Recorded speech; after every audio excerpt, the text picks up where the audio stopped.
इश्क़े वतन का खुमार दिल में सदा होगा। जिस वक्त रूह मेरे जिस्म से जुदा होगा, देख लेना मेरी वतन परस्ती को ए वतन वाले, उस वक्त भी हमारा दिल वतन पे फिदा होगा।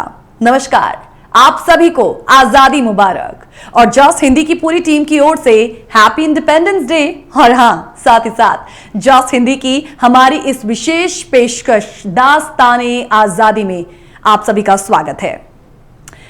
तो भारत इस बार 77वां स्वतंत्रता दिवस मना रहा है और इसकी खुशी और देश प्रेम की चमक हर भारतीय की आंखों में देखी जा सकती है।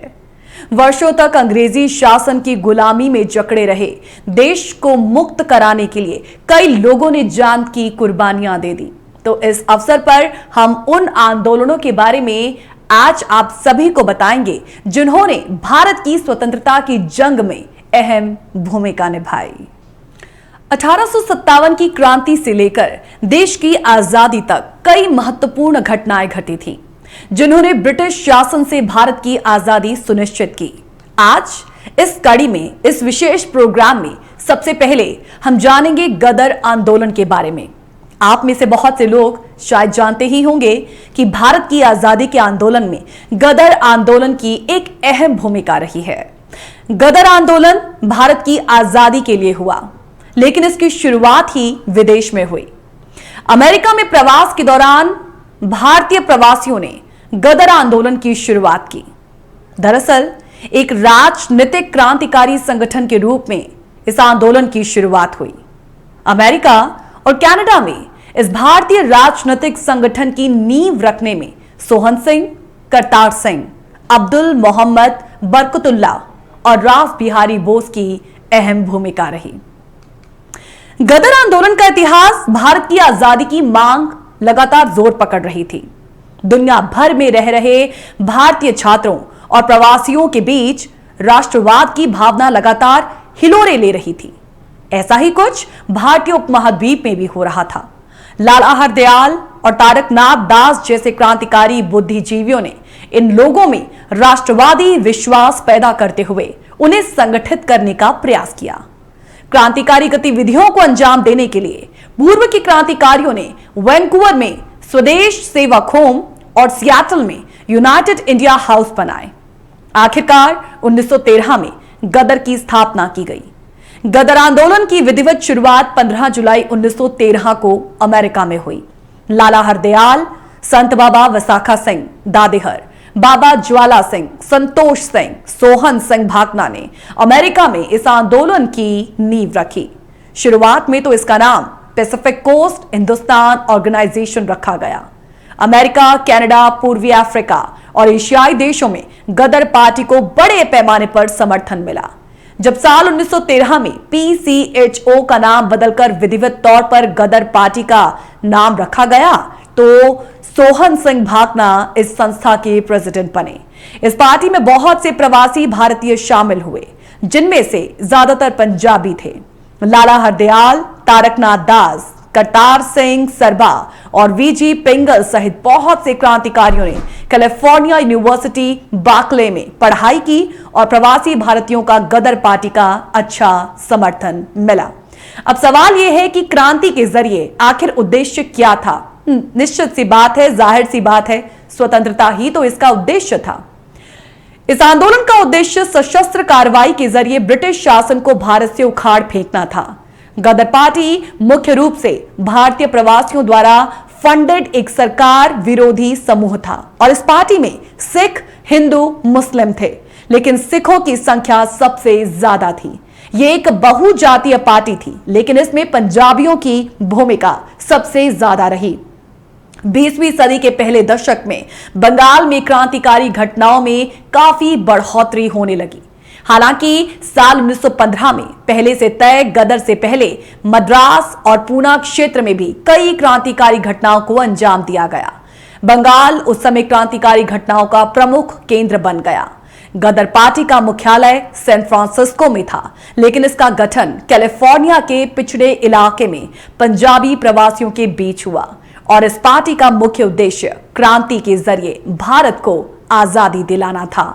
बंगाल में असंतुष्ट और रोजगार की कमी से जूझ रहे शिक्षित वर्ग ने क्रांति की मशाल थामी, लेकिन पंजाब में क्रांति की ज्वाला अमेरिका और कनाडा में जा बसे किसानों ने प्रज्वलित की। गदर कार्यक्रम के उद्देश्य की जब बात आती है तो साम्राज्यवादी सरकार के खिलाफ क्रांतिकारी साहित्य छापना, आधिकारिक हत्याएं, विदेशों में तैनात भारतीय सैनिकों के साथ समझौता करना, हथियार हासिल करना और सभी ब्रिटिश उपनिवेशों में एक साथ विद्रोह भड़काना था। साल 1914 में जब पहला वर्ल्ड वॉर हुआ तो उस समय गदर पार्टी के कुछ सदस्यों ने पंजाब की यात्रा की और यहां भारत की आजादी के लिए सशस्त्र विद्रोह भड़काने की कोशिश की। यहां तक कि वो ब्रिटिश सेना में काम करने वाले भारतीय सैनिकों के बीच विद्रोह भड़काने और हथियारों की तस्करी में सफल भी रहे। अंग्रेजों ने उनके खिलाफ विद्रोह करने वालों के खिलाफ क्रूरता की और बड़ी ही बर्बरता से विद्रोह को दबाया। अंग्रेजों के खिलाफ उस विद्रोह को गदर विद्रोह के नाम से जाना जाता है और लाहौर षड्यंत्र केस के मुकदमे में 42 विद्रोहियों को मौत की सजा दी गई। लेकिन 1914 से 1917 तक गदर पार्टी जर्मनी और ऑटोमन साम्राज्य के समर्थक से ब्रिटिश साम्राज्य के खिलाफ लड़ती रही। गदर पार्टी के फेल होने के कारणों की जब बात करते हैं तो गदर पार्टी से जुड़े कई लोगों को भारत आने से पहले ही हिरासत में लिया गया। यही नहीं, उन्हें जेल में डाला गया। करतार सिंह सराबा, पंडित कांशीराम, जी पेंगाले जैसे कुछ लोग अंग्रेजों की पकड़ में आने से बच गए और इन लोगों ने किसी तरह पंजाब पहुंचकर विद्रोह की चिंगारी को भड़काया। उस समय माइकल ओडायर पंजाब के लेफ्टिनेंट जनरल थे और गदर कमांडरों ने पंजाब में कई तरह की रणनीति बनाई और पंजाब के मूल लोग और अंग्रेज दोनों ही उन्हें डाकू कहते थे और किसी ने उनका समर्थन नहीं किया। कुछ पंजाबी सिखों ने गदर से संस्थापकों को धर्म त्यागी तक करार दिया और उस समय ब्रिटिश आर्मी में सिख सबसे समर्पित सैनिक हुआ करते थे। यहां पर वक्त है एक ब्रेक का। ब्रेक के बाद करेंगे बात भारतीय स्वतंत्रता संग्राम के दौरान कई आंदोलन हुए, लेकिन उन्हीं आंदोलनों में भारत के गरीब किसानों ने भी अंग्रेजों के खिलाफ एक बड़ा आंदोलन किया। क्या आप जानते हैं उस आंदोलन के बारे में? नहीं तो हम आपको बताएंगे। भारत सरकार की अपनी वेबसाइट भारतीय संस्कृति पर एक निगाह यदि आप डालें तो हम मौजूदा किसान आंदोलन और कृषि कानूनों के विरोध को समझने का एक ऐतिहासिक सूत्र वहां पकड़ सकते हैं। क्या आप जानते हैं नील आंदोलन के बारे में? नील आंदोलन भारतीय स्वतंत्रता संग्राम में एक बहुत बड़ी अहमियत रखता है। इस विद्रोह में एकजुट हुए किसानों के सामने अंग्रेजी हुकूमत को झुकना पड़ा था, लेकिन अधिकतर लोगों को नील विद्रोह से जुड़े चंपारण में गांधी जी द्वारा किए गए आंदोलन के बारे में ही पता है, जबकि इसकी शुरुआत उससे कई बरस पहले बंगाल में हो चुकी थी। तो चलिए आज आपको नील आंदोलन से जुड़े उस दिलचस्प इतिहास के बारे में बताते हैं जिसके बारे में बहुत ही कम लोगों को पता है। तो बात उन दिनों की है जब नील मुनाफे का बिजनेस हुआ करता था। इसका अंदाजा आप इस बात से लगा सकते हैं कि 1788 तक ब्रिटेन द्वारा आयातित नील में भारतीय नील का हिस्सा 30% था। वो 1810 तक 95% तक हो गया। दरअसल यूरोप में भारतीय नील की डिमांड बहुत तेजी से बढ़ गई थी। ब्रिटेन में भी नील का प्रयोग छपाई आदि के लिए किया जाने लगा था। खासकर बंगाल में पैदा होने वाले नील की बहुत डिमांड थी, इसलिए अंग्रेजों ने भारत में किसानों को नील की खेती करने के लिए मजबूर किया। आलम यह था कि कुछ ब्रिटिश अधिकारी अपनी नौकरियां छोड़कर नील का व्यवसाय करना शुरू कर चुके थे और यहीं से शुरू हुआ अंग्रेजों द्वारा भारतीय किसानों पर किए गए जुल्मों की दास्तान। उन्होंने जमींदारों को अपनी जमीन के कुछ हिस्से पर मजदूर लगाकर नील की खेती करने को मजबूर कर दिया। एक और तरीका था, जमींदार सस्ते कर्ज का लालच देकर नील की खेती करने का काम करवाया करते थे अंग्रेज उनसे, और कर्ज के बदले में किसान को अपनी 25% जमीन पर नील की खेती करनी होती थी, मजबूरन वश करनी होती थी। जमींदार बीज वगैरह का इंतजाम करते, लेकिन बुआई से लेकर फसल की देखभाल और उसकी कटाई का काम सिर्फ और सिर्फ किसानों को ही करना होता था, भारतीय किसानों को ही करना होता था। एक बार जो किसान इस कुचक्र में फंस जाता वो आसानी से निकल नहीं पाता। क्योंकि साल दर साल किसान को नील की खेती करने को मजबूर किया जाता। सबसे बड़ी दिक्कत जानते हैं, यह थी कि नील की फसल धान की फसल के समय ही होती थी और इसने किसानों को दाने दाने का मोहताज बना दिया। इसके अलावा नील की खेती करने के बाद खेत दूसरी फसल उगाने के लायक भी नहीं रह जाते थे। तो हालात ऐसे हो गए कि किसानों को मार पीट कर उनसे नील की खेती कराई जाने लगी। कर्ज के बोझ तले दबे होने के कारण उन्हें ना चाहते हुए भी ऐसा करना पड़ता और इसी से परेशान हो गए हमारे किसान। परेशान होकर किसानों ने एक सुर में नील की खेती करने का बहिष्कार करना शुरू कर दिया। तो नील विद्रोह ऐसे ही शुरू हुआ और ये नील विद्रोह आपको बता दें कि गर्व के साथ शुरू हुआ। नील विद्रोह की पहली घटना 1859 में बंगाल के नादिया जिले के गोविंदपुर इलाके में हुई। उस गांव में हुई। वहां के स्थानीय किसान नेता दिगंबर विश्वास के नेतृत्व में किसानों ने नील की खेती करने से मना कर दिया। 1860 तक यह आंदोलन पूरे बंगाल में फैल गया। जमींदारों ने भी दबे मुंह नील विद्रोह का समर्थन कर दिया। ब्रिटिश सरकार पहले ही 1857 के विद्रोह के चलते सतर्क थी और वो दोबारा किसी आंदोलन को पनपने नहीं देना चाहती थी। इसलिए अंग्रेजों ने एक आयोग बनाकर नील की खेती से जुड़ी कुछ घोषणाएं करवाई और इसके अनुसार किसी भी किसान या रैयतों को जबरदस्ती नील की खेती ना करवाने की बात कही गई और साथ ही नील की खेती से जुड़े सभी विवादों का निपटारा कानूनी तरीके से किए जाने की बात कही गई। तो इस तरह 1860 में बंगाल में सभी नील के कारखाने बंद हो गए। किसानों की एकजुटता के सामने अंग्रेजों को झुकना पड़ा और उन्होंने नील की खेती के लिए बिहार को अपना अगला टारगेट बना लिया। बिहार के किसानों को भी ऐसी ही परेशानियों का सामना करना पड़ा और एक किसान के कहने पर महात्मा गांधी ने उनकी समस्याओं का संज्ञान लिया। तो इस तरह से 1917 में गांधी जी ने चंपारण आंदोलन की शुरुआत कर डाली। तो आप कह सकते हैं कि हमारे जो किसान आंदोलन इतने बड़े रहे हैं उनमें सबसे पहला और सबसे ऐतिहासिक ये नील आंदोलन ही था और इसी वजह से जब ब्रिटिश हुकूमत थी यहां पर उस वक्त के जमाने में किसानों के इस विद्रोह के कारण अंग्रेजों को भी झुकना ही पड़ा। कहते हैं कि क्रांति का रंग लाल होता है, परंतु हर बार ऐसा नहीं होता, कभी ये नीला भी होता है। वो तो आपने देख ही लिया नील आंदोलन के रूप में। बंगाल में गर्मियों के दिन थे जब हजारों किसानों ने यूरोपीय प्लांटर के लिए नील उगाने से इनकार कर दिया और यही था नील आंदोलन। भारत को स्वतंत्रता दिलाने के लिए तमाम छोटे बड़े आंदोलन किए गए हैं और अंग्रेजी सत्ता को भारत की जमीन से उखाड़ फेंकने के लिए गांधी जी के नेतृत्व में जो अंतिम लड़ाई लड़ी गई थी उसे जानते हैं क्या कहते हैं? अगस्त क्रांति। इस लड़ाई में गांधी जी ने करो या मरो का नारा देकर अंग्रेजों को देश से भगाने के लिए पूरे भारत के युवाओं का आह्वान किया। यही वजह है कि इसे भारत छोड़ो आंदोलन या क्विट इंडिया मूवमेंट भी कहते हैं।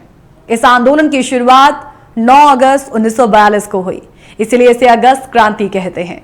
इस आंदोलन की शुरुआत मुंबई के एक पार्क से हुई जिसे अगस्त क्रांति मैदान नाम दिया गया। आजादी के इस आखिरी आंदोलन को छेड़ने की भी खास वजह थी। दरअसल जब सेकेंड वर्ल्ड वॉर शुरू हुआ तो अंग्रेजों ने भारत से उसका समर्थन मांगा, जिसके बदले में भारत की आजादी का वादा भी किया गया। भारत से समर्थन लेने के बाद भी जब अंग्रेजों ने भारत को स्वतंत्र करने का अपना वादा नहीं निभाया तो महात्मा गांधी जी ने अंग्रेजों के खिलाफ अंतिम युद्ध का ऐलान कर दिया और इस ऐलान से ब्रिटिश सरकार में दहशत का माहौल बन गया। चलिए इस इतिहास को थोड़ा और तफसील से जानते हैं। 9 अगस्त 1942 को इस क्रांति का ऐलान किया गया, जिसके कारण 9 अगस्त को अगस्त क्रांति दिवस के रूप में मनाया जाने लगा। इसके पीछे का इतिहास है कि 4 जुलाई 1942 के दिन भारतीय राष्ट्रीय कांग्रेस ने एक प्रस्ताव पारित किया कि अगर अंग्रेज अब भारत नहीं छोड़ते हैं तो उनके खिलाफ देशव्यापी पैमाने पर नागरिक अवज्ञा आंदोलन चलाया जाएगा। हालांकि इस प्रस्ताव को लेकर भी पार्टी दो धड़ों में बंट गई।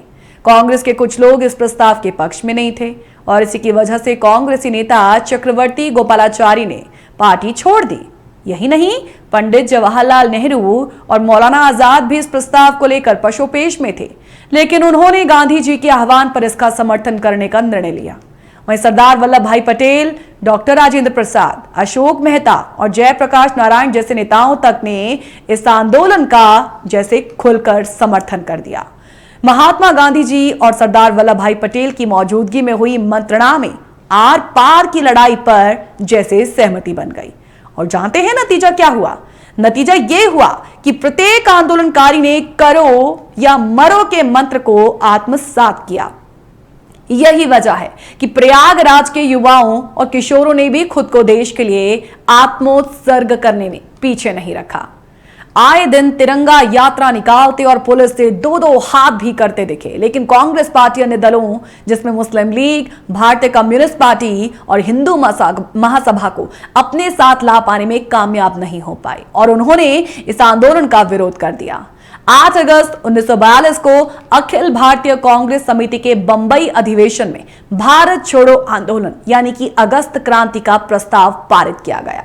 9 अगस्त को क्रांति का बिगुल बजने के 4 दिन बाद अंग्रेजी हुकूमत के खिलाफ लड़ते हुए शहर के 2 लाल बलिदान हुए।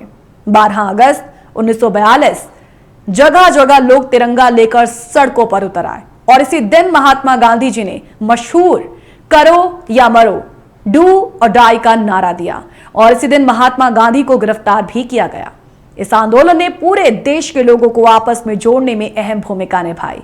हालांकि यह आंदोलन 1944 तक दबा दिया गया, लेकिन इस आंदोलन में देशवासियों ने एकता, सक्रियता, साहस, धैर्य और सहनशीलता की जैसे शानदार मिसाल पेश कर दी। कहते हैं कि यही आंदोलन था जिसके बाद अंग्रेजों ने वाकई भारत छोड़ने पर गंभीरता से विचार करना शुरू कर दिया, जबकि इस फैसले के पीछे कई अंतर्राष्ट्रीय घटनाक्रमों की भी भूमिका रही।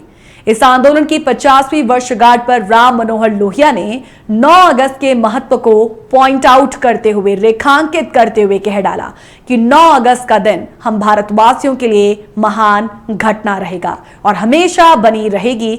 9 अगस्त देश की जनता की उस इच्छा की अभिव्यक्ति थी जिसमें उसने ये ठान लिया कि हमें आजादी चाहिए और हम आजादी को लेकर रहेंगे। यही वजह है कि आज हम जश्न आजादी मना रहे हैं, लेकिन इस दास्तान को आपके समक्ष रखना जरूरी भी था, सो हमने किया। आपको ये प्रोग्राम, हमारे आज के इस खास अवसर की ये खास पेशकश कैसी लगी हमें ईमेल करके जरूर बताइएगा और ईमेल करने के लिए आप info@justbroadcasting.com या geet@justbroadcasting.com पर हमें लिख सकते हैं। इसी के साथ एक बार फिर से जस्ट हिंदी की पूरी टीम की ओर से आप सभी को 15 अगस्त की बहुत बहुत शुभकामनाएं। जश्न आजादी मनाइए। जय हिंद।